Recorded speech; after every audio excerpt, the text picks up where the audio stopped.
Hi, everyone. Thank you so much for joining us today to go over our nutritional download for February of 2022. So it's our first chat presentation, open Q&A of 2022. And so Sierra and I are really excited to be here with you all. So today, kind of what you saw in the advertisements and in the social media posts and things, we're going to be talking about breakfast. So oftentimes I get a lot of questions from students about breakfast. Students are really busy. We know that breakfast can be a little bit difficult some days, especially if we like sleeping in a little bit. And so that's kind of why we're really talking about breakfast today and why it really helps to boost us up as we start our days. And like, is it actually the most important meal of the day? We're going to go over that all together. So recap, thank you all for joining us. My name is Kallen Augustad. I'm the registered dietitian on campus here at ISU Dining. And I work with students who have meal plans primarily or who eat in our dining locations to make sure that they feel good eating with us and making sure that they feel comfortable in the food choices that we have for them and that we have in our dining centers, our C-stores, our restaurants, and all of our other retail locations on campus. You can follow me on Instagram at ISU Dining RD, where I legit just almost take a picture every day of my lunch so that you can kind of gauge a little bit about what a balanced meal looks like. Now, disclosure, I said I usually take a picture of my lunch almost every day. I do not typically eat breakfast on campus because I live off campus. And so we will be giving some good ideas for breakfast today, both in our dining locations and the dining centers, as well as other dining locations, or if you are one that you like stock up on things at the C-store and then have later on for your breakfast in your room. So we're going to be going over all of that today.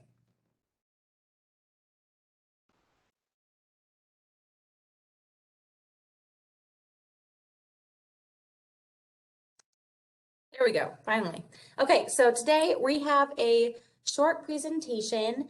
Then we're going to have like a question answer discussion over things that we talked about today. And then we can also open that up to just a chat about any of your interests or questions when it comes to food. To start off with, I always remind students kind of my perspective when it comes to food as a registered dietitian. So these are my 3 philosophies that I have as a dietitian. Number 1, all foods fit. We can make all foods fit into a balanced diet and making sure that we include all of the foods, whether they are for nourishment or whether they are play foods, taste foods, anything like that. It's important to have all of it.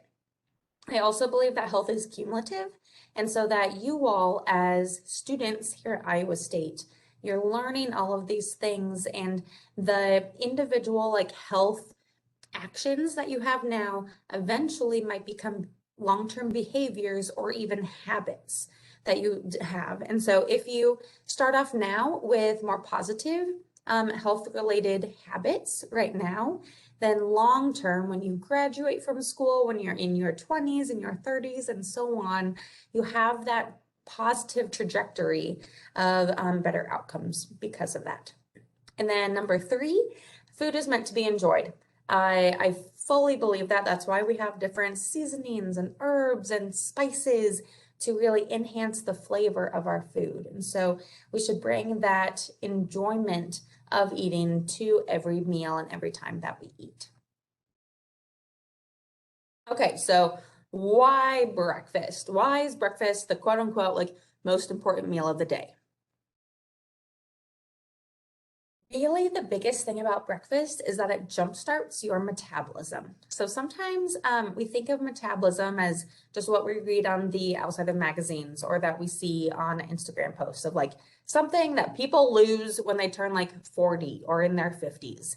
But that's actually false. Metabolism is our gas tank of our body. So think of it like your gas tank or a battery for either a car or for any other kind of device. So you have that gas tank, you have that battery that can be charged up or fill up with that gas, with that fuel that it has. And so that's what allows your vehicle or allows something to do its job. And that's the same thing with our metabolism.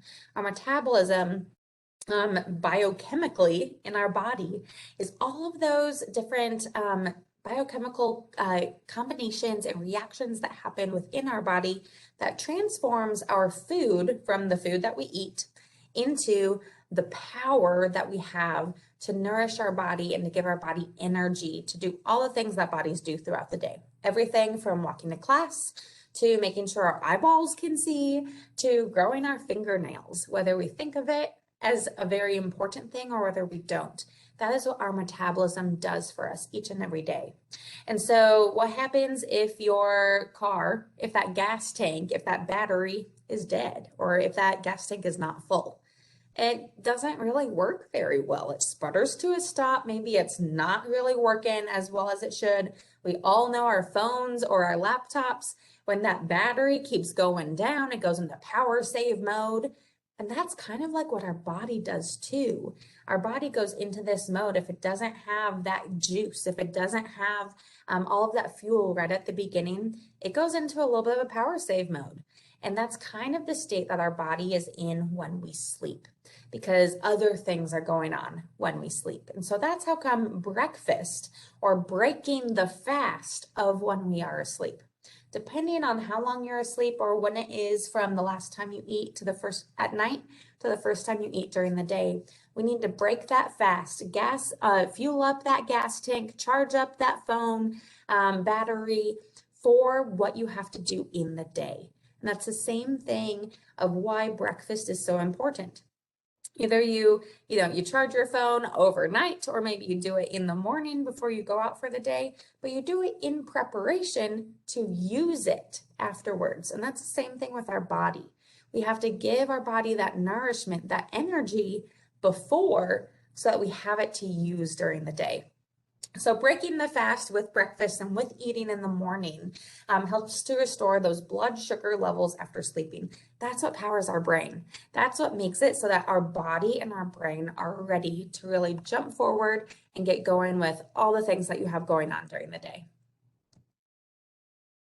After that, again, we're waking up our brain. Carbohydrates and breakfast are so important in the morning because that's what jump starts our brain. Carbohydrates are our brain's main fuel source. And so if we're maybe sleepy in our 8 a.m. class, or even 9 a.m. class, or shoot, even after that, depending on what time you usually wake up, we don't like to be groggy. We don't like to be sleepy in class. And also we don't really like to be hangry or hungry or any sense of that word during class either. And so that's how come having like a good morning, a good breakfast help us stay full, stay focused, so that we're not distracted by other things. Eating breakfast in the morning, having a good morning breakfast, also makes it so that we have a higher ability for increased fiber, calcium, other vitamin and mineral intake, and other food recommendations. So getting that morning meal in can really make it so that we're not only relying on 2 other meals during our day, or maybe a snack in there. And that's how come regular meals, 3 meals during the day, maybe 1 or 2 snacks, is one of the best ways that we can eat, how we eat, to make sure that we are focused and nourishing our body how it's supposed to be nourished. Okay, so next, what to eat. So we talked about like why it's important to eat breakfast, why it's important to eat that often, but what do we eat? So here's some really great combinations. And again, for all of you, for students, it depends a little bit on where you typically eat, but this or this first slide really shows kind of in that broader sense. So for most meals, I always encourage students to aim for about 3 to 5 food groups. So what that means is it makes it so that it's not difficult. Maybe you even need to break it around classes. Maybe you do have that 8 a.m. or that 7:45 that some professors now have on their schedules. I know that you might not be super hungry that early in the morning. That's okay. Break it into 2 snacks. have something before that 8 a.m. class and have something afterwards. That's okay. Or maybe you have a early work schedule. I know that many students who work on campus or at the campus farms or work in other locations off campus might have an early morning work schedule. So having something quick before and something after can really make it so that your body has that continued energy, especially if you're not feeling super hungry in the morning. And so a couple of really great examples, again, looking at that diversity of food groups. Oatmeal with berries, putting some nut butter in it, or seed butter if you're allergic to nuts or if you like that flavoring better. Some yogurt, granola, and fruit. Cool. Toast, put some butter on top, nut butter, and some eggs. A granola, even just like a granola bar with some orange juice and almonds. Again, that's still a quick breakfast that doesn't take as long to make as like toasting a piece of bread, toasting a toast. Or making oatmeal, but it's grabbing something quick if you're on the go, but still making sure that you have that diversity, that food variety for nourishment, as well as a broad spectrum of vitamins and minerals and nutrients that we need, especially to get our body moving during the day.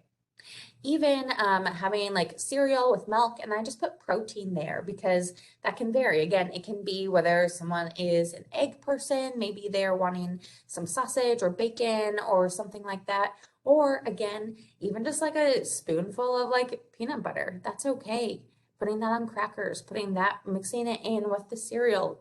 Try whatever, but getting some kind of protein in there can definitely make it easier. So you see that there's some fruits in here, some carbohydrates in here, some proteins in here, some dairy in there. It varies a lot. And so just trying to have and focus a little bit more on that diversity of food groups.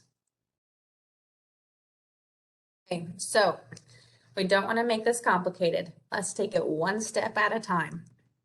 So depending on your current schedule, just ease on into eating in the morning. If you're someone who usually doesn't eat at all in the morning, just try to maybe like grab that granola bar or get some from the C-store and then keep them in your room so that you can eat it along on your way. Or just wake up a couple of minutes earlier during the day. If you're the type of person who wakes up, but you end up just laying in bed scrolling on Twitter or Instagram or TikTok for 15 to 20 minutes, maybe cut that down a little bit so you can get out of your room just a couple of minutes earlier, swing on by one of the dining centers, and then get some breakfast food, whether it's sitting down and eating or grabbing a muffin or a bagel to go. Another thing that I have a lot of students ask me about is, what if I don't really like breakfast food? Any food is breakfast food. Any food that you eat in the morning is breakfast food. I personally am a big fan of traditional style breakfast foods, but if you're not, that's okay. You don't have to be a fan of scrambled eggs or bacon or oatmeal or cereal or anything else like that. You can still enjoy any food in the morning. Just make sure that you get something in your body. And that something in your body does not just mean coffee or an energy drink. That does not equal breakfast. That does not have the food groups and the variety and the nourishment in general and the energy, even though it's an energy drink or a coffee, that actually supports your body and supports that breaking the fast of the metabolism. So getting that food in there with your coffee can be something that you definitely do, but don't just rely on that by itself. Okay, so breakfast on campus. Again, eat with us. You have your meal plans. We are here. You walk past so many of our locations as you're walking to class. So let's talk about some of these different options. Again, I typically don't eat breakfast on campus because I live off campus as a staff member, but we really want to make sure that you understand some of the options or the possibilities. So these are a few different options that I actually took pictures of just the last couple of weeks. My office is on the western side of campus, and so these specific photos are from either the Union Drive Marketplace Dining Center or at Clyde's, our restaurant that is in the UDCC. So you can see here at the top corner there. It looks like a scrambled egg bowl, but underneath it, there's actually hash browns, there's beans. It's a Southwest hash brown egg bowl with some veggies mixed into it. And so really like a combination of that wide variety of food groups, bringing just to like one simple bowl. You just have to go in, grab it, and go. I took that picture at UDM just this last week. So that's a really great option. Kind of below that, we have an example of a Southwest scrambled eggs, some tater tots, and then a strawberry bread, fresh homemade from the bakery. You can see the variety of food groups there already. Some carbohydrates, some vegetables, some protein, and the eggs, and that's what it's about. Next to it, we have the spinach grain hash that's at Clyde's. That's one of my favorite things that Clyde's actually has, especially for breakfast in the morning. It's some potatoes, some grain combination of bulgur, and I think amaranth is in there, some spinach, really, really tasty breakfast for if you're on the go.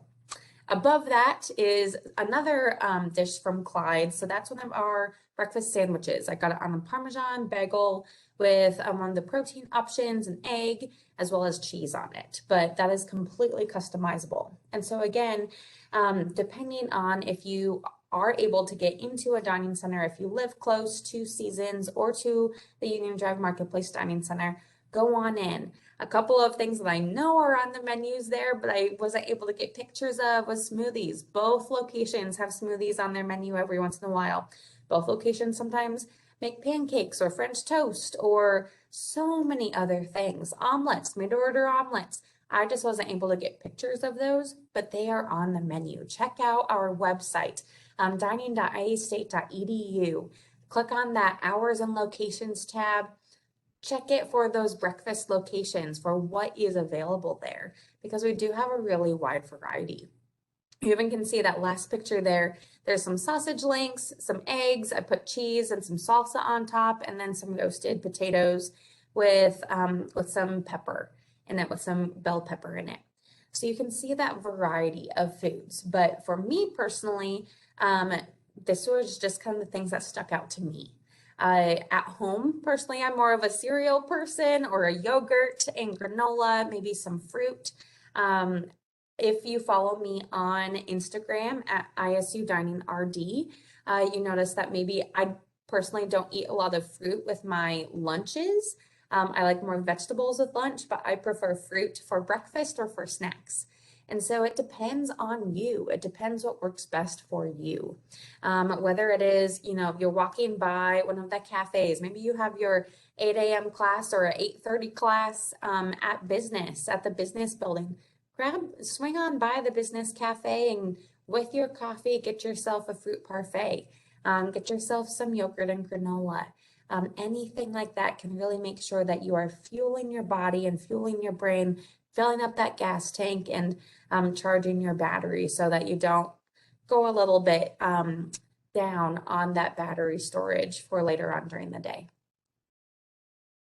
Okay, so kind of to top everything off and really to summarize, this is the quote that I like to end all the presentations with: "When the joy goes out of eating, nutrition suffers," by Kallen Augustad, who's a registered dietitian. So what this quote really means is these are just some examples of breakfasts that I noticed and that I wanted to make sure that you all knew about. But again, breakfast doesn't have to be anything crazy difficult. It doesn't have to be really, really out there. It shouldn't be exhausting for you. Let's bring that joy in. What do you enjoy eating? Again, if you're not a big breakfast food eater, that's okay. Have something else. Maybe you have just like leftover cheese pizza. Warm it up. That's fine. Whatever it is, eating something in the morning for breakfast is better than nothing, because that really goes to help to power your body for the rest of the day. Great. Thank you all so much for joining. We're kind of going to transition into our question and answer time and discussions. Sierra, do we have any questions so far? Yeah, so we actually got quite a few questions rolling in, but they're all over the map, I guess, with content. So I jotted them down, but I didn't really organize them into like different groups. Mm, So maybe that's fine. we can just dive right in to the first question, which you kind of addressed the beginning of this question. It talks about like, what if I want to eat a donut and a coffee for breakfast, or maybe a muffin, which you Mhm. did say like any food is kind of a breakfast food if that's what you're wanting to eat for breakfast. And you can enjoy any different foods that you want in the morning. Um, but then it's followed up with, is it okay to not always prioritize the quality components that make up a meal? That's a very great question. And yes, 100% Sierra, what you said, any food is a breakfast food. Whether you're grabbing a muffin or whether you're grabbing a donut, that is a-okay.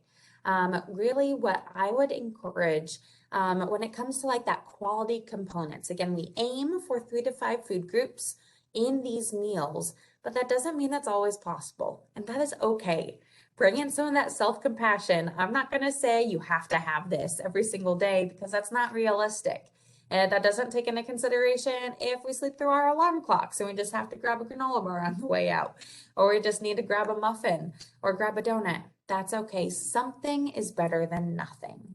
When it comes to that quality, again, aim for 3 to 5, but it's okay if you don't get it all the time. That's totally okay. Awesome.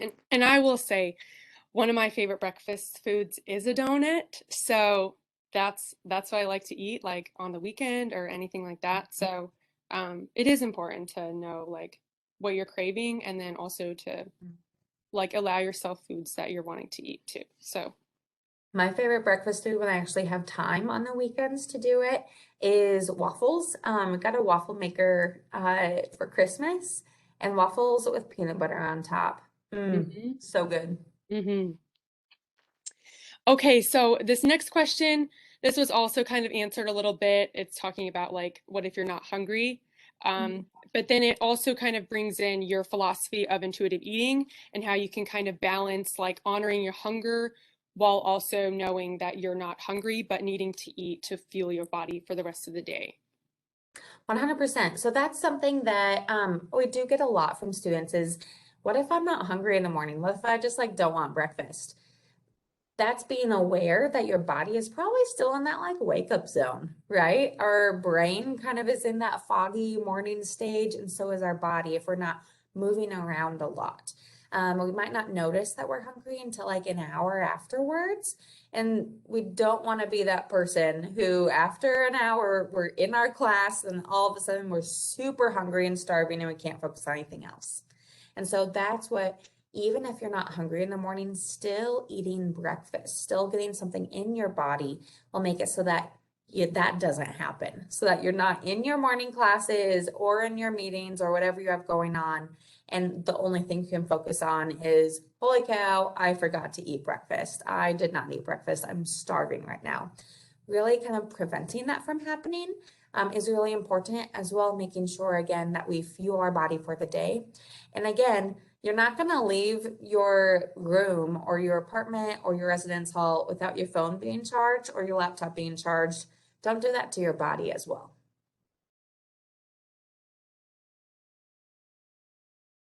Okay, so this next question, I feel like it's kind of around like the rules that people have with like time frames when they eat and stuff like that. Mhm. So this question asks, is there a better time to eat to get optimal benefits from food at breakfast time? Great question. Not necessarily, no. So when it comes to breakfast, it's more important just to like get something in. I kind of mentioned that like around that hour after like getting up and getting moving, you might notice, simply because that's when your body is like, okay, I'm like going for the day, and I realize I have no energy. I have no battery power. My gas tank is low. And so that's where it's like, let's prepare ahead of time for that. So it doesn't necessarily mean like you have a restrictive time window to eat, but listen to yourself, know your schedule, know when you have classes, when you have all these other things going on, and make sure to get something in the day. in the morning before all of that starts happening, to make sure that you are powered for everything else going on.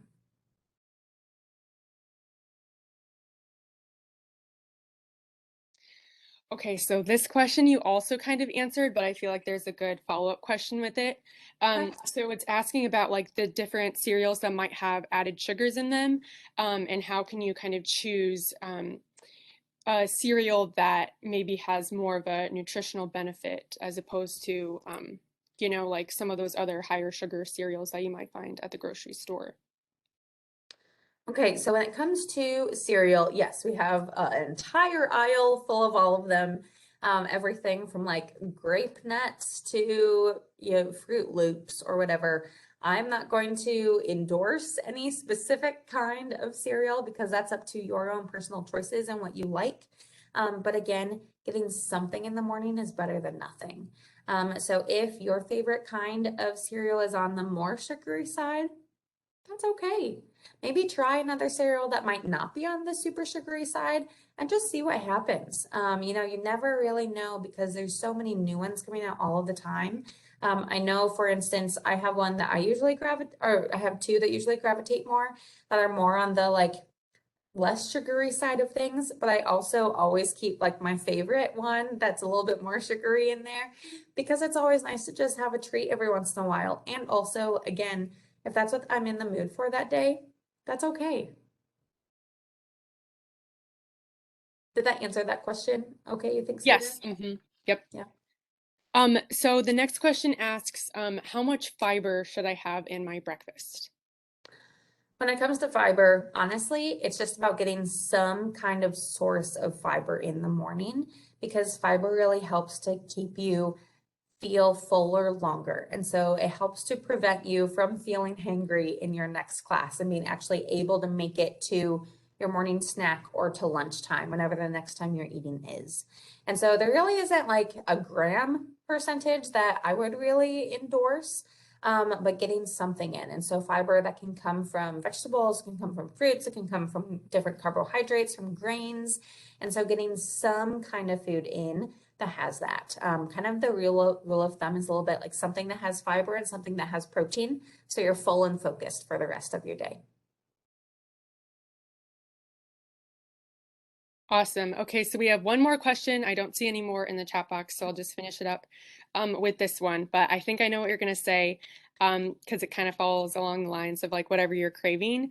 But this question asks whole fat milk versus non-fat milk or low fat milk for cereal. Which one would you recommend for adding to your cereal? Whatever you want. There are some people who grew up with whole fat milk and they do not enjoy anything else. That's your preference. That's okay. There are some people who grew up on skim milk that prefer not to go above 1% because that's how they grew up. That's okay too. Really, when it comes to milk fat, and Sierra, we've had conversations about this in the past, but how our milk is created, actually is produced. So that's in the store that we buy. And disclosure, this comes from my family because my mom grew up on a dairy farm in Wisconsin. So I've seen this whole process. But what happens is when the milk comes out of the cow, it all goes into that bulk tank. It's pasteurized and then it's homogenized. And then what they do is they scrape all of the cream off of the top of the milk. And so it's in these large tanks and they skim that milk off. And that's what skim milk is. That's how come skim is 0% milk fat of that milk because they skim it off. They get all of that cream floats to the top of milk. They skim it off the top so that it's just the milk and none of that like cream fat that's naturally in the cow's milk. And that happens to all of our milk. And then for 1%, 2%, or whole milk, they individually add back in the percentage. So 1% milk means that 1% of that container of that milk has that cream added back in, has that fat added back in. Same thing with 2%. 2% of that container of milk has that cream added back in. And so when you're thinking of just any type of liquid, right? You have maybe it's and like an Arnold Palmer drink, or it's like half lemonade, 50% lemonade, 50% iced tea, right? But that's the same thing with milk, but it's 99% milk, 1% of that milk fat, and that's how you get 1% milk. When it comes to whole milk, the same exact thing happens. The cream is skimmed off the top and they add it back in, and that percentage is 3.5% fat of that cream added back into that container of milk. So realistically, it's not that much difference compared to like 2% versus skim milk. There's a bigger difference there from 2% to whole milk, that 3.5% difference. Went a little bit in depth there. Any other questions, Sierra, so far? I'm not seeing any more in the chat box, but I will say that we are posting this to the website, so you can view it later, or if you haven't viewed it and you want to view it for the first time. And then, of course, Kallen's always here to answer any questions too. So, Sierra, since this is kind of the open discussion point, and if people have any other like open questions, I'm going to throw this back on you, then I'll answer as well. But what are some of your I don't really like the word, tips, but if someone were to come to you and be like, hey, help me, what should I have for breakfast? Or I need to get something in the morning, what would you maybe suggest as different options? well, I kind of go all over the place with my breakfast. It really is for me, like depending on how I'm feeling for the day, or how much time I have also to get ready for the day. So usually if I'm wanting to like sit down for breakfast, I always go for like fried eggs or toast. Um, Usually like some whole wheat toast with some butter on them. I really like omelets with a lot of vegetables, which are also good sources of fiber. If you're worried about getting in your fiber for the day, that's a good source of fiber. Adding in some of those whole grains. I like Greek yogurt. Um, I'm vegetarian, so usually like I wouldn't go for like bacon or sausage or things like that. But obviously that's a good way to get in some nutrients in your day as well. And then also like if you are vegan or something like that, I mean they make plant-based versions of different types of meat too, if that's your thing. I go for that sometimes, like plant-based sausage I really like. Um, but yeah, a wide variety of things. And then also I've had times where I have like leftovers from the night before too. So that's okay too. Like sometimes I'll have a burrito that I got at a restaurant from the night before. I'll have it for the next day. And so I think it's good to also consider being creative with a lot of those things too in the morning if you aren't really into like those traditional breakfast foods, maybe thinking of foods that you do like that you can incorporate into breakfast is super important. Um, but yeah, there's a lot of different wide range of things that you could choose to add in your breakfast. So yeah, I think it's really up to the individual. I agree with that.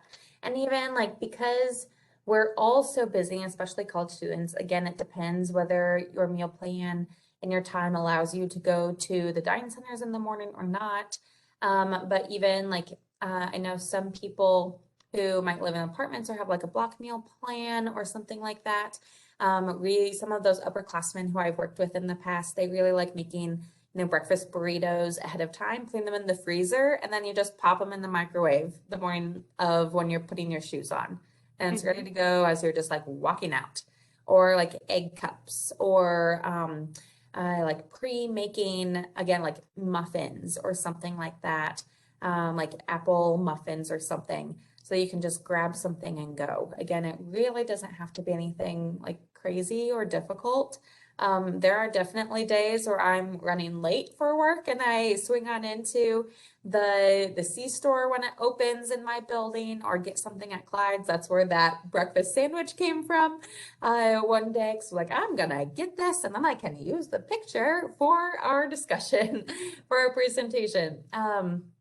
But breakfast doesn't need to be something super difficult. Again, the most important thing is to get something in your body for nourishment, and so that your body has that fuel to go off of, and so that you don't have to worry about a whole lot of things later on. Anything else, Sierra, that you feel like would be helpful or relevant today? I don't see any more questions, but I will. I did have kind of a side note when you were talking about the breakfast burritos. So, Spend Smart, Eat Smart through Iowa State Extension and Outreach, they have a lot of different recipes that are like affordable and really quick to make. And actually, one of them they have is make ahead breakfast burritos, and you can just like wrap them up in plastic wrap and then like put them in your fridge or freezer for the next day. So, that was just a little plug because it reminded me of that. But That's a great plug, Sierra. And I agree. I use Spend Smart, Eat Smart quite a bit. And I share that resource with a lot of students as well. So thanks for bringing that up. mhm. Okay. Well, everyone, again, thank you so much for joining us today. We plan to send out information about the next nutritional download in the same outlets that we did for today's session. Otherwise, reach out. We are here for you if any follow-up questions to the nutritional download today or to any of the other ones, or if you just want to talk with a dietitian more in depth about any questions or concerns that you might have about food. Thank you so much for coming, and we will see you next time.